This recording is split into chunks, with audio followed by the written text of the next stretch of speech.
Voltamos com o ponto de vista que hoje discute sobre a execução do brasileiro na Indonésia e as suas consequências.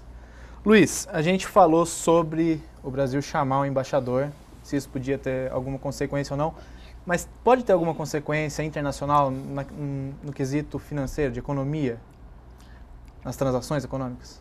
Então, as relações econômicas entre os dois países, elas podem sim ficar, de alguma maneira, abaladas. Mas, normalmente, relações econômicas, elas são facilitadas pelas relações governamentais. Elas não chegam a ser, de certa maneira, iniciadas, porque quem inicia mesmo são os particulares. E esses particulares acabam tendo interesses tanto no Brasil quanto na Indonésia. Eu não imagino que essa problemática no campo econômico se estenda por muito tempo. Se houver, será por curto prazo. Seria mais ou menos até haver uma resposta para aqueles que diziam que o Brasil teria que ter agido de forma mais efetiva. Não concordo com eles, mas seria mais ou menos nesse sentido.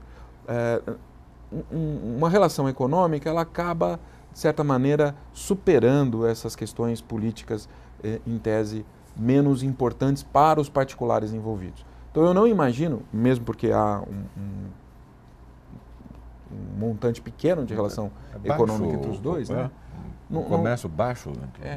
Eu não imagino que seja a abalado. gravidade do caso pedia que o Itamaraty tomasse essa posição de chamar o embaixador de volta? Sim, foi um brasileiro que foi morto, o Brasil repudia. Do ponto de vista formal, pelo menos, eu acho que essa é a medida correta. De se fazer seria o ideal. Um outro ponto também é como é que funciona a apelação que o Brasil fez, porque o Brasil ele apelou, como você disse, de toda maneira que ele pôde. Como é que é isso? É direto com a Indonésia? Tem as Nações Unidas no meio? Tem algum outro órgão no meio? Como é que funciona? Então, a solução de controvérsias internacionais tem várias etapas. Então, uma primeira etapa é direta. Então, o Brasil substitui, né, ou ele entende que aquele interesse de brasileiro está sendo violado e ele vai tentar negociar com o governo que, em tese, está causando dano a esse brasileiro. Normalmente, o Brasil não faz isso. O Brasil não age no campo da proteção diplomática. Ele acaba entendendo que a proteção diplomática é um instituto que serve aos países ricos, então ele acaba deixando isso para a última situação. Ele atua mais no campo do comércio internacional. Quando é um comércio internacional, ele faz essa substituição. Nos outros campos, ele não faz isso. O que o Brasil faz? Uma carta de apoio. Então, o que ele faz? Manda uma carta de apoio para o governo, uma carta dizendo que apoia a posição do brasileiro e manda diretamente para o governo.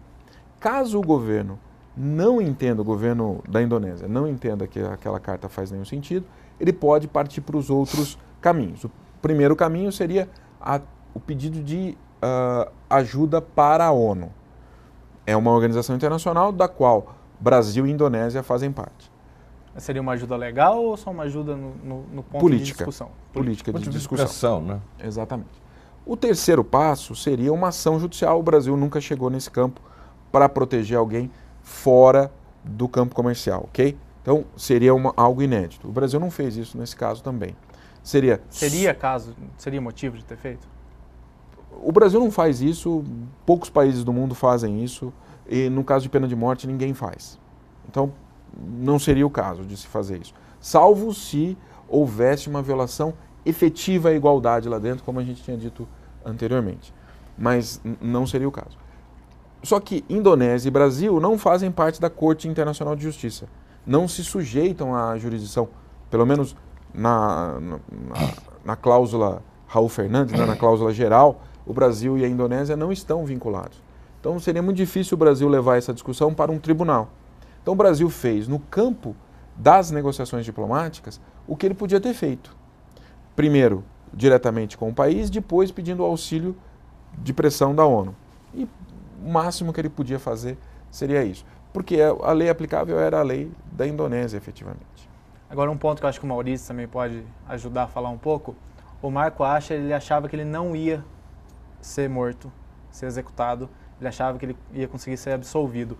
Isso é um pouco de um reflexo não era absolvição, né? É, que ele ia ser, a Porque ele pena ia ser obter uma trocada comutação da pena, uma clemência. em troca de 20 anos de prisão ao invés em função da execução. intervenção da presidenta e do próprio Lula anteriormente, que o Lula também teve uma intervenção nesse sentido em favor dele. É, porque ele ficou 11 anos preso. Ele ficou...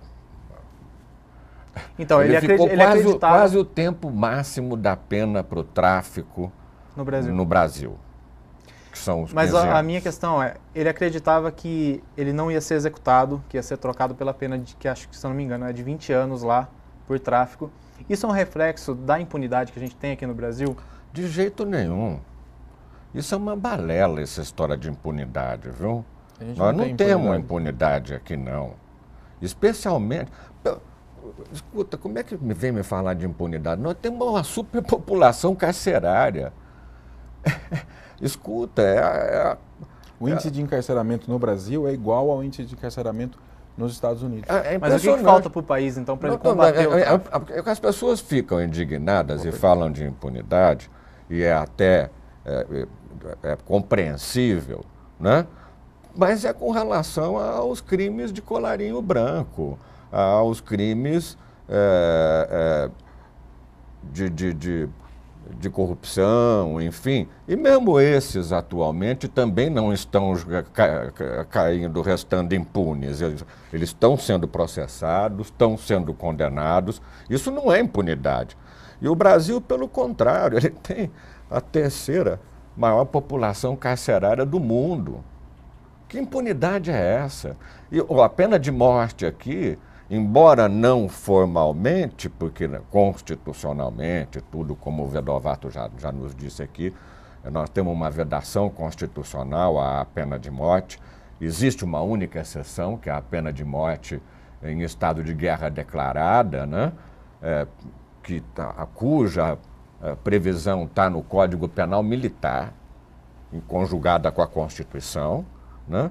Mas há a previsão da pena de morte nessas hipóteses extremas de guerra, né? Fora disso é vedado. Agora, pratica-se a pena de morte aqui informalmente, o que é muito pior, e de forma sumária, né? A pessoa não tem direito sequer a um processo, ela é morta. Mas isso é entre os traficantes, o tráfico em geral. Em qualquer periferia, matam gente todo dia. Mas não é só no tráfico em geral. Se você pensar que a polícia tem existem milícias. Ela tem esse mandato, porque quando um governador, qualquer que seja ele, mas eu estou expressamente pensando em um, que é o nosso, fala, é só não reagir que a polícia não vai atirar, ele está dando autorização para a polícia atirar daquela maneira que matou aquela menina lá em Guarulhos agora. Onde é que foi? O sujeito com uma 12, numa perseguição, não estava havendo resistência, não tinha troca, não tinha nenhum confronto. Mas o ponto da minha questão, eu acho que foi do Marco acreditar, por exemplo, aqui no Brasil se prevê penas de até 30 anos e a pessoa acaba ficando menos. O que está ótimo. É uma questão de proporcionalidade. Mas isso é suficiente para combater crimes como o tráfico, por exemplo? Olha, a questão é saber se é necessário combater o crime de tráfico. Porque como você vai combater isso? E a criminalização do tráfico, se me permite, Maurício, porque ele que entende dessa área, parece que cria um mercado muito importante para algumas pessoas que gostariam que ela continuasse crime. E, ao mesmo tempo, você vai gerar pessoas que estão fora do direito. Porque é inevitável que algumas ou muitas pessoas se relacionem com as drogas. Por que a gente vai criminalizar essa conduta? E por que só essas e por que não outras drogas? Então, talvez fosse o caso de você aceitar que o problema maior é de preparar essa população para enfrentar todo e qualquer tipo de produto que vai aparecer na sua frente. E, de repente, essa população preparada pode dizer, não é porque isso é lícito que eu posso comer à vontade, que eu posso usar à vontade. Né? Talvez a gente tivesse que pensar um pouco por aí. Porque se você pegar a população carcerária, grande parte é por causa depois, aliás, Esse é um dado estatístico. Essa explosão, esse encarceramento, esse superencarceramento, eu não gosto nem de dizer encarceramento em massa, que nem estão falando atualmente. Encarceramento em massa. Não é. Porque se fosse encarceramento em massa, qualquer um estaria sujeito a ser preso. É superencarceramento e é seletivo. Quem está preso lá é o jovem negro pobre da periferia. Essa é o perfil da nossa população carcerária. 90% da população carcerária está dentro desse perfil, né? Então é seletivo. E está havendo esse superencarceramento a partir de 2006.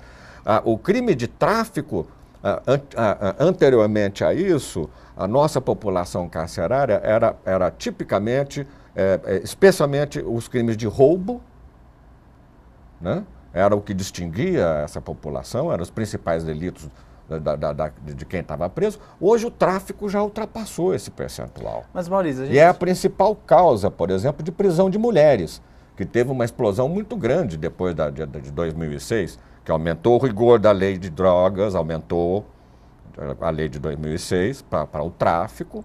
Teve também uma explosão do encarceramento feminino. A gente Tudo também nessa tem um outro rubrica. ponto, entrando no que o Velovato falou. A gente poderia mudar essa percepção, essa visão das drogas como uma forma de redução de combate ao tráfico. No caso, o tráfico ele deixaria de existir. Mas existe o tráfico internacional e existe a passagem dessa droga pelo Brasil. De certa forma, algumas pessoas se beneficiam e acabam conseguindo dinheiro, fazer fortuna através disso. Como combater isso? Que daí o Brasil acaba sendo somente a rota de A passagem. entrada e a saída. Isso. Voltando aqui um pouquinho só, o momento é propício. 2016, nós já temos a previsão de uma nova rodada de negociações internacionais para revisão das convenções internacionais sobre drogas, que é a base, né, de toda essa política mundial. Se houver um concerto entre as nações, no sentido de entender que há outras alternativas para esse problema que não a criminalização, e isso, o próprio Escritório das Nações Unidas para Drogas e Crime, no ano passado, soltou um documento nesse sentido. Nós temos que repensar a política mundial de drogas. E é por esse caminho, porque daí você há um concerto entre as nações na modificação de uma política. Mas não há alguma coisa que só o Brasil possa fazer para pelo menos reduzir ou controlar? É muito difícil você controlar um mercado desse, um mercado que se dá todo ele na clandestinidade. Nós não estamos controlando nada. É uma ilusão quem fala para mim que está controlando alguma coisa através de mecanismos penais. Quando você criminaliza, você joga para debaixo do pano. Você abre mão do controle, você não está controlando nada. E nós vamos continuar sem controlar. Um caminho, certamente, é esse. Você não vai conseguir controlar o produto. Mas talvez você pudesse ter mais ou menos uma maior certeza do que entra e do que sai daqui. Sim. Então a gente tem um controle muito grande de coisas que vêm de Miami, por conta do fisco. Sempre tem uma imagem na minha cabeça, talvez você se lembre, daquela imagem dos policiais norte-americanos caçando aqueles dois acusados de terem colocado a bomba na maratona de Boston. Então eram vários carros, o pessoal todo em cima da... Aqui no Brasil a gente só tem essa estrutura para a Receita Federal. A Receita Federal vai buscar o que você deve de imposto de renda, certamente. Então você vai ter que pagar. Então essa estrutura bem montada da Receita Federal, ela também está nos nossos aeroportos, mas ela está nos aeroportos voltado para a proteção dos produtos nacionais. Ou seja, você não vai poder entrar com esses produtos, com aqueles outros, e você tem lá um pente fino bastante grande na hora que entra. Falta isso. Talvez você pudesse ter acordos no campo regional com o Paraguai, com a Argentina, com o Uruguai, com Bolívia, Colômbia, para um controle das nossas fronteiras, não no sentido de coibir as drogas que a gente não vai conseguir, mas pelo menos para ter a noção do que está entrando e do que está saindo. Por via legal, porque tem muita entrada também por atalhos, por via não, legal. isso vai continuar acontecendo. Isso vai Esse continuar, legal vai porque imagina se a gente- continuar acontecendo. Nós temos uma fronteira, a Amazônia. Quem melhor controla lá são os povos indígenas. São os que mais conhecem e sabem andar lá dentro. Né? É difícil, é complicado. Porosa, cheia de cursos fluviais, os rios todos, é uma bacia imensa. Né? É muito difícil. E tinha um professor da Universidade de Bogotá, o professor Rafael Pardo, que dizia assim, quando houve o bloqueio de produtos colombianos nos Estados Unidos, a única coisa que eles conseguiam colocar em Nova York sem problema era a cocaína. Então eles começaram a produzir cocaína. Então, por mais que você veja o controle norte-americano, que é tido como bem sucedido em alguns pontos, de entrada de pessoas, entrada de coisas no seu território, você tem entrada de cocaína, você tem entrada de todas as drogas. Então é muito difícil pensar que você vai conseguir controlar tudo. A gente volta daqui a pouco falando desse assunto, a gente já estourou. O Ponto de Vista hoje está discutindo sobre a execução do brasileiro na Indonésia por tráfico de drogas e falando um pouco do assunto do que acontece aqui no Brasil. A gente volta já já.